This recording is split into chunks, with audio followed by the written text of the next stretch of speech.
নমস্কার, আমার নাম বীণা রানী পাল।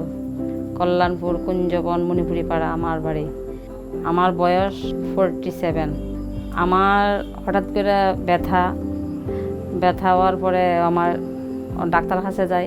আমি ব্যথার লেগে আমি কোনো কাজকর্ম করতে পারছি না, মানে খুবই খারাপ, বুকে ব্যথা। তারপর আমি হসপিটাল যাই। হসপিটাল যাওয়ার পর তারপরে আমারও কইছে আমার এটা হার্টের সমস্যা। তারপর আমার কাছে আয়ুষ্মান কার্ড আছে, তা আয়ুষ্মান কার্ড দেখাইছি পরে কইছে বিনামূল্যে আমার চিকিৎসা হইব, আমার এটা অপারেশন লাগবে। তারপরে আয়ুষ্মান কার্ডের দ্বারা আমার এটা অপারেশন হয়েছে। আমার অপারেশনটা সাকসেসফুল হয়েছে, আমি এখন সুস্থ। এই প্রকল্পটা গরিব মানুষের জন্য খুবই একটা আশীর্বাদজনক। মানে এই প্রকল্পটার দ্বারা গরিব মানুষের চিকিৎসা হয়, যেমন আমারও চিকিৎসা হয়েছে। আমি এই প্রকল্প না থাকলে আমি এই চিকিৎসাটা করতে পারতাম না। আমি এই চিকিৎসা প্রকল্পের দ্বারা চিকিৎসা হয়ে আমি এখন সুস্থ।